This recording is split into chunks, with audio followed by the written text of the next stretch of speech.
ഈ പ്രതികൾക്കെതിരെ തക്കതായ ശിക്ഷ എന്തായാലും കൊടുക്കണം. അതിന് ഒരിക്കലും ഒരു കുറവും വരരുത്. അത് വലിയ മുന്തിയ ആളുടെ മോനാണെന്നോ അല്ലെങ്കിൽ വലിയ പാർട്ടി പ്രവർത്തകന്റെ മോനാണെന്നോ നോക്കിയിട്ട് ഒരിക്കലും അതിനെ വിലയിരുത്തരുത്.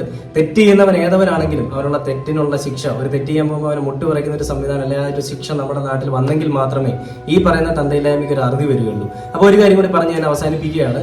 അതായത് ഈ കുട്ടികളെ നമുക്കറിയാം, ഈ ഒരു കുഞ്ഞിപ്പോൾ ഒരു പയ്യൻ വളർന്ന് അല്ലെങ്കിൽ ഒരു പെണ്ണ് വളർന്നു വരുമ്പോൾ ആ കുഞ്ഞിനെ പറ്റി ഏറ്റവും കൂടുതൽ അറിയാവുന്ന അവരുടെ വീട്ടുകാർക്കാണ്. അത് സ്കൂളിൽ പോയി കഴിഞ്ഞാൽ ടീച്ചർമാർക്കാണ്.